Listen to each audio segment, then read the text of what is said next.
Karoline Leavitt just gave Jerome Powell a moment that's hard to forget. You got to see this for yourself.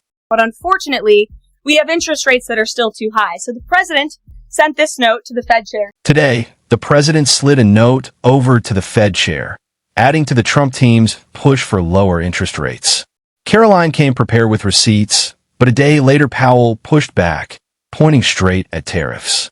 But, Chair, would the Fed have cut more by now if it weren't for the tariffs? So I think that's right. In effect, we went on hold when we saw the size of the tariff. That's why we're breaking down this whole back and forth.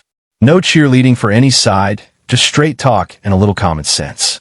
If you're here for real analysis, hit that subscribe button and let's jump in. The president has consistently stated the American economy is booming.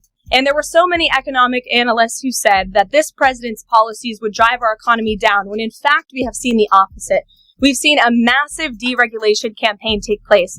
We've seen inflation completely diminished from where it was under the reckless spending and the bad policies of the previous incompetent administration. I would remind the Fed chair, and I would remind the entire world, that this is a president who was a businessman first, and he knows what he is doing. He has a proven economic formula that worked in his first term as president, and it is working again. The one problem that remains is high interest rates for the American people. The American people want to borrow money cheaply, and they should be able to do that. Beyond immigration, the economy has been one of Trump's main talking points. Yes, tariffs rattled markets at times, but the actual numbers tell a different story than the headlines. Just days ago, the New York Fed reported that short-term inflation expectations ticked down, medium and long-term stayed flat. Job loss concerns fell, spending dipped slightly, but household income expectations went up. Those aren't signs of collapse. And honestly, if Biden had those same stats, the media would have celebrated. That's why Karoline showed up with a chart, like a teacher catching Powell without his notes. Unfortunately, we have interest rates that are still too high. So the president sent this note to the Fed chair today. And if you look at this chart, this is a chart of all of the interest rates of many countries throughout the world are all paying lower interest rates than the United States of America, which has one of the hottest and strongest economies in the world. The president sent this note to the Fed chair. It says, Jerome, you are as usual too late. You have cost the USA a fortune and continue to do so. You should lower the rate by a lot. Hundreds of billions of dollars are being lost, and there is no inflation. And the president is right. There is historically low inflation thanks to his policies. And we will continue to drive down the cost of living in this country for Americans. We will continue to deregulate. The latest push to cut interest rates really boils down to one simple pitch. Make loans cheaper for businesses, homeowners, and consumers. That kind of move can inject energy into the economy, almost like giving a caffeine shot. But here's the catch. Move too quickly, and inflation could bounce back like an unwanted sequel nobody asked for. That exact balancing act was center stage at the Fed's meeting last month. On one side, there was clear support for rate cuts, but on the other side, policymakers agreed it was too soon to pull the trigger. They parked the idea in the watch and wait category. Jerome Powell even carried that same cautious message overseas at the European Central Bank's forum in Portugal, reminding everyone, we're not rushing into this. Patience is part of the plan.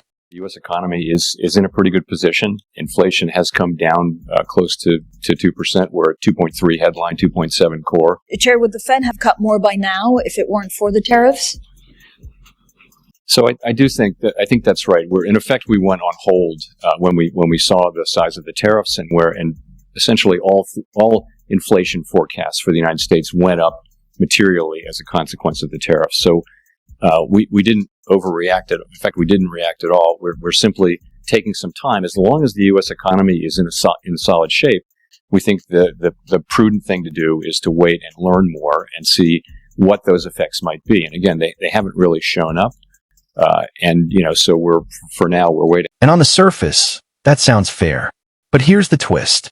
Even the countries that took the hardest hits from Trump's tariffs weren't sitting on their hands. They were already lowering interest rates. The European Central Bank, the Bank of Mexico, and several others have been trimming their benchmark rates like it's haircut season.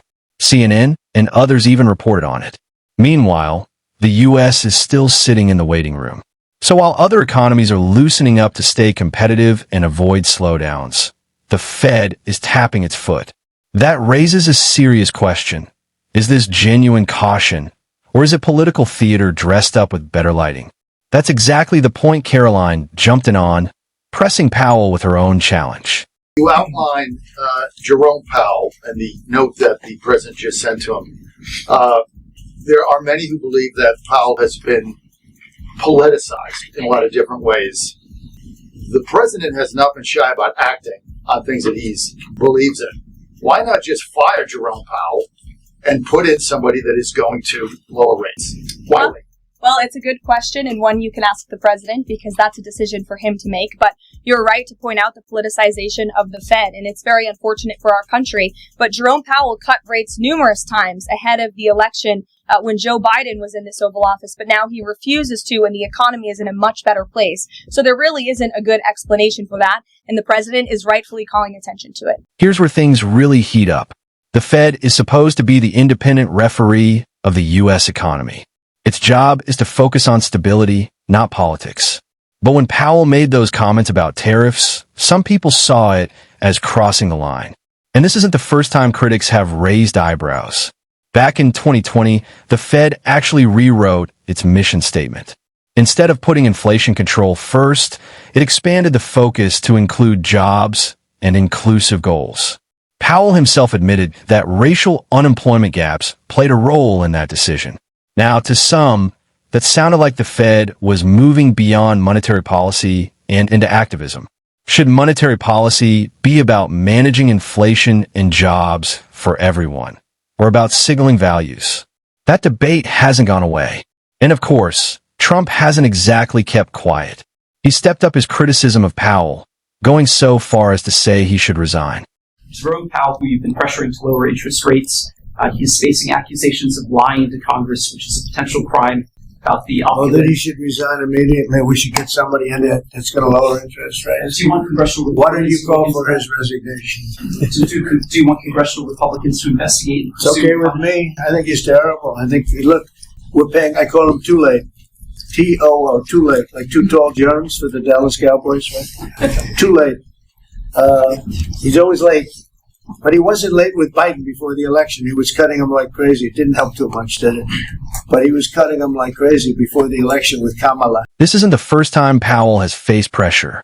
Back in 2019, Trump's frustration was at its peak, and rumors about Powell's job were everywhere. When asked directly if he'd step down if the president requested, Powell's reply was clear.